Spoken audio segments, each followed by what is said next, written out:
చందమామ కథ కడుపుబ్బరం. పూర్వం కాంతారపురం అనే పట్టణాన్ని ఒక రాజు ఏలుతూ ఉండేవాడు. అతను చాలా ఐశ్వర్యవంతుడు, లెక్కలేనంత సైన్యం కూడా ఉంది. ఇన్ని ఉన్నా పాపం రాజు ఎప్పుడూ ఏదో దిగులుగా ఉండేవాడు. ఇందుకు కారణం ఏమిటో తెలుసుకోవాలని అతని మంత్రులు, సేనానులు ఎంతో ప్రయత్నించి చూశారు, కానీ ఎవరితోనూ రాజు తన విచారానికి కారణం చెప్పలేదు. అసలు రాజు ఇంత దిగులు పడటానికి కారణం ఏమిటి అంటే, ఆయనవి అందరిలాంటి చెవులు కావు, గాడిద చెవులు.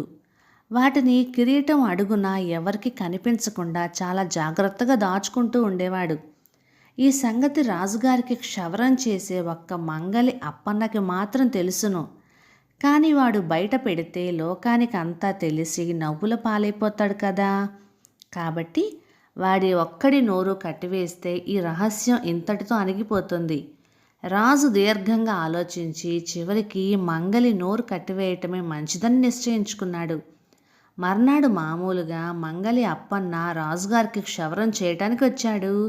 అప్పుడు రాజు వాడితో, ఒరే అబ్బి, నా చెవుల సంగతి నీకు నాకు తప్ప ఈ ప్రపంచంలో మరెవ్వరికీ తెలీదు.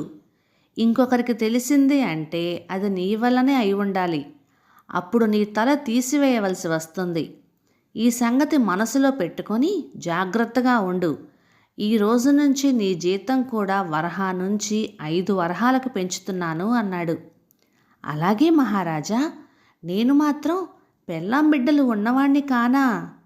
నేను చస్తే వాళ్ళకు దిక్కులేదన్న సంగతి నాకు తెలీదా? మీకెందుకు, చూడండి, ఈ రహస్యం పెట్టెలో పెట్టి తాళం వేసినట్టే అని హామీ ఇచ్చాడు అప్పన్న. ఈ హామీతో రాజుగారి దిగులు తీరింది, కానీ అప్పన్నకి కడుపుబ్బరం ఎక్కువైంది. రాజుగారివి గాడిద చెవులన్న సంగతి అప్పన్నకి ఎంతో కాలం నుంచి తెలుసును, కానీ అది ఇంకొకళ్ళకు చెప్పాలని వాడికి ఎన్నడూ బుద్ధి పుట్టలేదు. కానీ రాజుగారికి మాట ఇచ్చి వచ్చిన దగ్గర నుంచి వాడి కడుపులో ఆ రహస్యం దాగటం కష్టమైపోయింది. కానీ ఎట్లా బయట పెడతాడు? ఎవరికి బయట పెడతాడు? బయట పెడితే తన తల ఎగిరిపోతుంది కదా. పాపం అప్పన్న ఈ దిగులుతోటి రహస్యం దాచలేక కడుపు ఉబ్బుతోటి మంచం ఎక్కాడు. అప్పన్న భార్యకి ఇతని జబ్బేమీ అర్థం కాలేదు. వైద్యుణ్ణి పిలిపించింది. వైద్యుడు వచ్చి నాలిక, నాడి పరీక్ష చేసి చూశాడు. తర్వాత పొట్ట ఒత్తి చూసి, నీకు ఒంట్లో ఏ విధమైన జబ్బు లేదు, నువ్వు మనస్సులో ఏదో దాచుకొని బాధపడుతున్నావు, అందుచేతనే ఈ పొట్ట ఉబ్బరం, అవునా అని అడిగాడు. అప్పన్న నోరు తెరిచి అవును అంటే ఎక్కడ నోరు జారి రహస్యం బయటపడునోనని తల మాత్రం ఆడించి ఊరుకున్నాడు. అది ఎవరితోనైనా చెప్పివేయి. అది అంత ముఖ్యమైన రహస్యం అయితే నీ పెళ్ళాంతోటైనా చెప్పు. అంతకంటే నీకు మందు లేదు అని చెప్పి వైద్యుడు వెళ్ళిపోయాడు. వైద్యుడు వాకిలి దాటిపోగానే అప్పన్నని భార్య, ఏమిటయ్యా మాలావు రహస్యం, అదేదో బయట పెట్టరాదు, నేనెవరికి చెప్పనులే అని నివేదించసాగింది. భార్య పట్టుదల చూసే వరకు అప్పన్నకు మరింత భయం వేసింది. అప్పన్నకు తన భార్య సంగతి బాగా తెలుసు. ఆమెకు ఏదైనా చెబితే ఊళ్ళో టమటమా వేసినట్టే. ఇక చెప్పకపోతే ప్రాణాలు తినేస్తుంది. అప్పన్న ఏమి చెయ్యటమా అని దీర్ఘంగా ఆలోచించి ఎలాగైనా ముందు భార్య పోరు వదిలించుకోవటం ముఖ్యమని నిర్ణయించుకున్నాడు. అలా నిర్ణయించుకొని, ఇదిగో ఇది మా లావు రహస్యం కాదులేవే, ఎవరితోటైనా చెప్పమని సలహా ఇచ్చాడు కనుక ఆ వైద్యుడికే అది కాస్త చెప్పేస్తాను. అప్పటికీ నా జబ్బు నయం కాకపోతే ఆ అయ్యనే మరో మందు ఏదైనా ఇవ్వమని అడుగుతాను అని చెప్పి వైద్యుడింటికి వెళ్ళాడు. అప్పన్నని చూడగానే వైద్యుడు, ఏం మళ్ళీ వచ్చావు అని అడిగాడు. ఏమీ లేదు బాబు, నా మనస్సులో రహస్యం నా భార్యతోటి చెప్పేయమని మీరు సలహా ఇచ్చిపోయారు. బాగానే ఉంది, కానీ దాని నోట్లో ఏ విషయమూ దాగదు. అందుకని దానితో చెప్పే కంటే మీతో చెప్పడం మంచిదని నాకు తోచింది. మీరు నేను చెప్పింది మరొకడితో చెప్పనని నాకు మాట ఇయ్యండి అన్నాడు అప్పన్న. చాలే, నువ్వు చూడబోతే అలా మాట ఇచ్చే ఇలా తంటాలు పడుతున్నట్టున్నావు. నీలాగా తెలివి తక్కువగా మాటిచ్చి తర్వాత చిక్కులు పడటానికి నేనేం పిచ్చివాణ్ణి గాను. పోపో, ఇంకెవరితోటైనా చెప్పుకో. ఎవరు కనిపించకపోతే ఏ చెట్టుకో పుట్టకో చెప్పుకో అన్నాడు వైద్యుడు. అప్పన్నకి వైద్యుడు చెప్పిన చివరి సలహా నచ్చింది. వెంటనే ఇంటికి బయలుదేరాడు. అతనికి దారిలో ఒక చోట పెద్ద పుట్ట కనిపించింది. అప్పన్న చుట్టూ చూశాడు, ఎవరూ లేరు. ఇదే సమయం అనుకొని ఆ పుట్ట దగ్గరికి పోయి పుట్ట కన్నంలో నోరు పెట్టి, మన రాజుగారివి గాడిద చెవులు అనేశాడు. ఈ మాటలు బయటికి అనివేయగానే అప్పన్నకి కొండంత బరువు గుండెల మీద నుంచి దించినంత తేలికైంది. సంతోషం పట్టలేక ఒక్క పరుగున ఇంటికి వచ్చి చేరుకున్నాడు.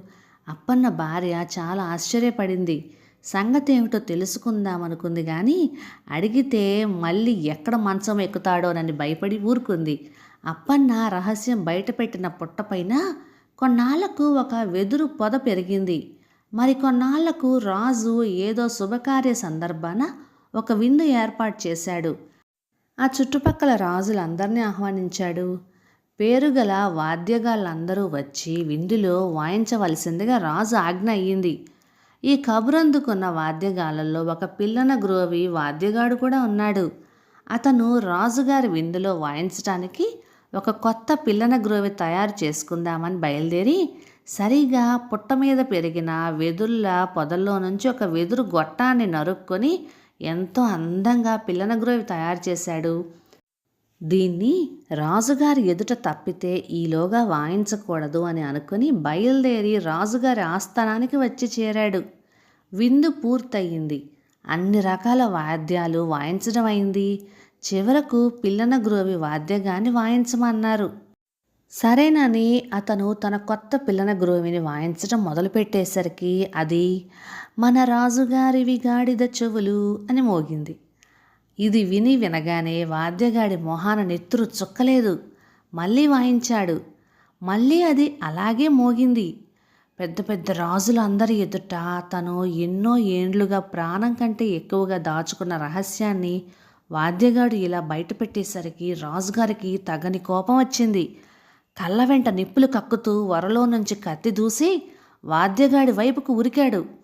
బాబూ, ఆగండి ఆగండి, ఒక్క మాట, ఇందులో నా తప్పేమీ లేదు. దీన్ని ఎవరో మంత్రించినట్లుంది. కావాలంటే మీరు స్వయంగా వాయించి చూడండి అంటూ పిల్లన గ్రోవి రాజుగారికి అందించాడు.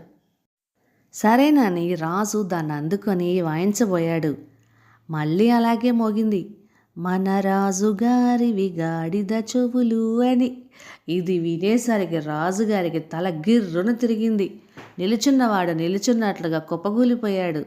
తర్వాత కాసేపటికి తెప్పరిల్లుకొని, ఇందులో నీ తప్పేమీ లేదు, అప్పన్న తప్పు లేదు. ఇంతకాలం ఈ సంగతి కప్పిపుచ్చి లోకం కళ్ళు ముయ్యటానికి ప్రయత్నించడం నాదే తప్పు. ఇక ఈ రహస్యం దాచవలసిన పని లేదు అంటూ రాజు తన నెత్తిన ఉన్న కిరీటం తీసేశాడు.